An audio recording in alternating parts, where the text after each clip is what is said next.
What's going on, YouTube? And welcome back to Goal Line Hockey. It's your boy Kevin Fiala, and today we are taking a look at some breaking news from the National Hockey League. The Los Angeles Kings and the Minnesota Wild have completed a kind of an interesting trade, so we're going to go over that today. It's definitely big enough for its own video. A little bit of controversy, though, especially from the Minnesota Wild fans.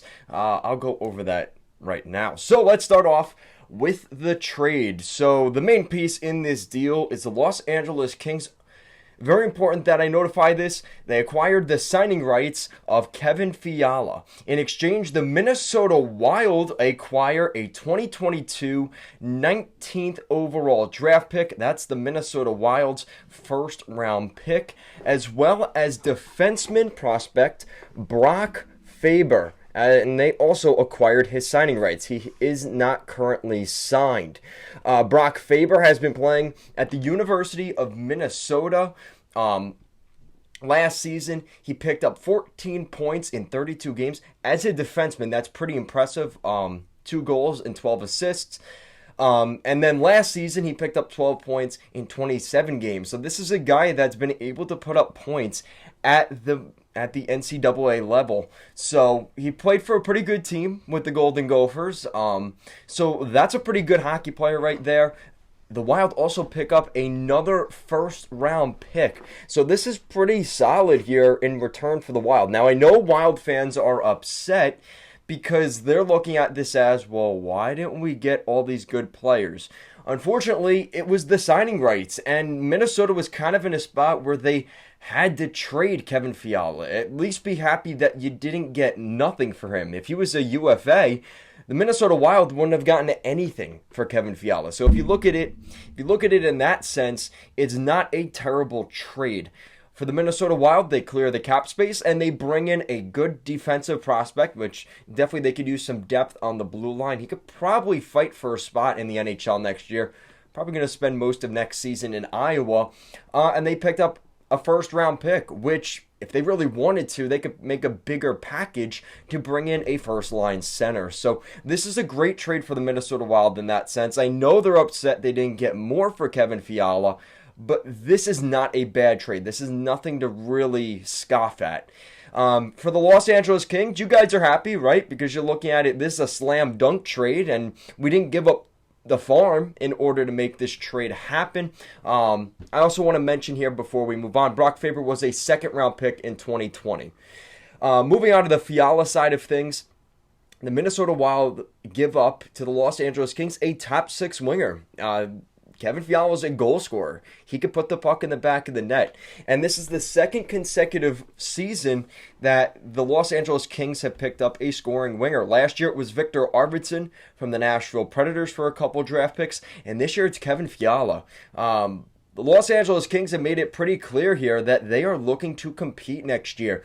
I think they got that little sense last season, making it to the playoffs, putting Edmonton to the brink, really. They played very well in that first-round series, and Edmonton ended up going to the conference finals. So who knows, if the LA Kings had won that series, you just never know how things could have gone for them.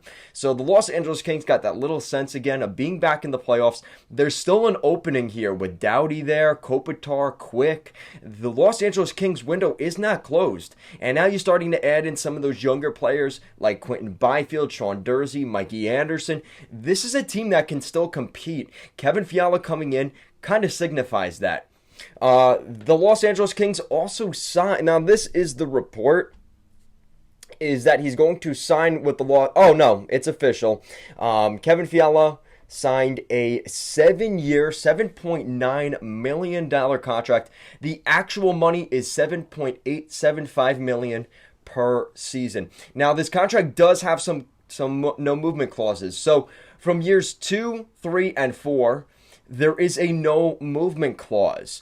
For the final 3 years of the contract, years 5, 6, and 7 of this contract is a modified no trade clause. It's a base salary, so it's 7.9 per season from year 1 through year 7. So there's no weird things like cap maneuvering here. It's 7.9 every single season. Now, this is unconfirmed, but it's looking more and more likely now that is going to be the deal, which is a pretty high number. I mean, almost $8 million for Kevin Fiala. He definitely gets his bag. The Los Angeles Kings pick up a sniping, scoring, top six winger. He's 25 years old. He'll be 32 when that contract is done. They buy UFA years. I would say that's a win for the Kings. And for the Minnesota Wild, they clear the cap space. They pick up a depth defenseman that could potentially be a top 4 defenseman in the future. They also pick up draft capital with a first-round pick. Not really a bad trade for either side. I think everybody's happy, really, in this scenario. You're looking at Fiala's stats last season.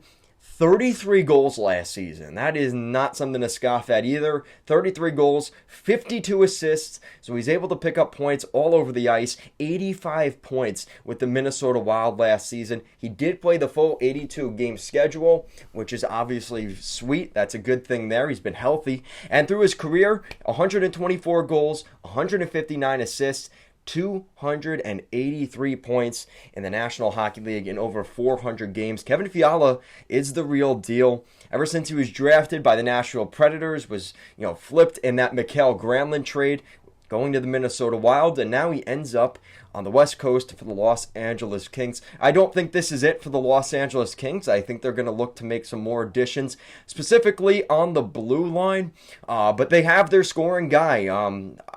I'm going to assume they aren't going to make that big splash trade, which hopefully they don't, which is a Quentin Byfield or a Turcotte trade.